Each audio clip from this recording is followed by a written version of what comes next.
Tomorrow will mark 100 days since Mayor Olivia Chow took over the top job at Toronto City Hall, and it's safe to say she has been busy. What Chow has been able to accomplish in the short term, though, is now being carefully weighed against the roadblocks she's faced already. Mark McAllister sat down with her to discuss the experience so far and what's next on the agenda.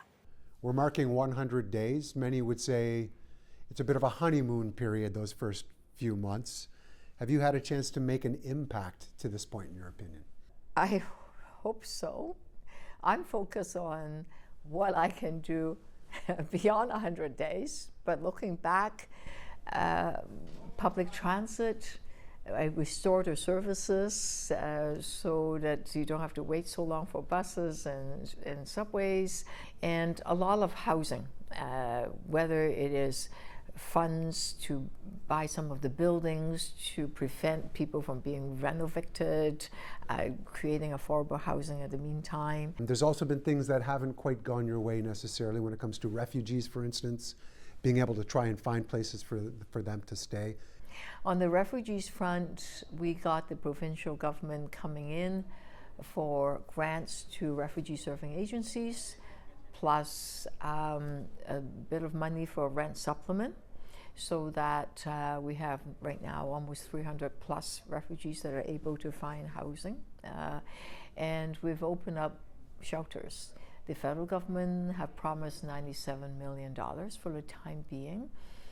We've said that it's not enough.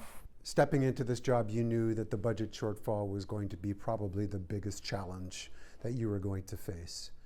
In the first 100 days, is it one of those things that you found to be bigger than you knew previously? The biggest challenge for me right in the beginning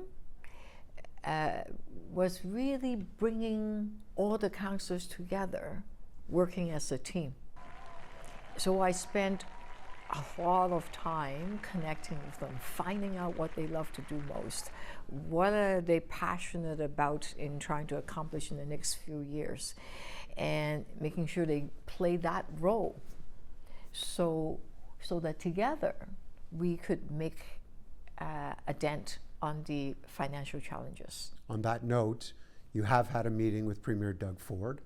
That resulted in an agreement to come up with some sort of new deal to help with finances. Mm-hmm. That was one thing to be able to say, we're going to have a new deal. It's another thing to deliver at this point. How do you help that along aside from a working group behind the scenes? Well, I am meeting with his ministers, and whether it's phone calls or conversation, that's what's happening. Our staff team is meeting twice a week, working really hard to find common ground with their staff, and we will come up with a touch point end of October. You started the process talking about the idea of getting a share of a sales tax or possibly implementing a new municipal sales tax. So did you consider that a loss at that point? And are you hoping that you might be able to gain some ground as a result of everything else?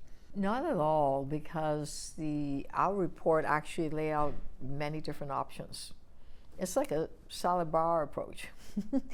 Okay, if you don't like the peas, maybe you like the carrots, maybe you want the lettuce and the avocado. Okay, so what is it that works? And our report, sales tax was just one of them. There are different revenue tools. When it comes to dealing with the province, another major matter is the redevelopment of Ontario Place. Is it a matter of having to take a loss on that front in order to get the other things you want? I don't think things work that way. It's really about where there's common ground. The Premier knows where I stand on Ontario Place. I don't want to see those 800 plus beautiful trees cut and the West Island Beach destroyed. So it's still my position. But in the meantime, I'm helping to look for alternatives. You've had conversations with the province, also with the federal government. However, there doesn't seem to be much of a compromise coming on that front. Why do you think that is?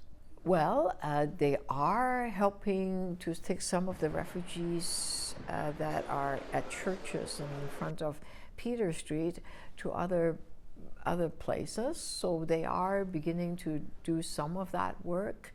They have started with the 97 million. Beyond the refugee crisis, is the federal government going to be able to step up and help on other fronts? Well, they had in the past. They helped us on buying the new young, well, not new anymore, the young subway cars. Okay, do the same with the Bloor line. So they have, in the fall, they are to come with an infrastructure plan for everyone, all the provinces and municipalities across the country. How have you taken the criticism to this point, and how do you deal with it moving forward? Well, if you don't try things, you won't do anything, then you don't have anything to apologize for. That's the easy part. That's not how I work. I'm going to do what I can, what I believe is right, so and go forward. And yes, of course, no one is perfect. If I make a mistake, I will apologize.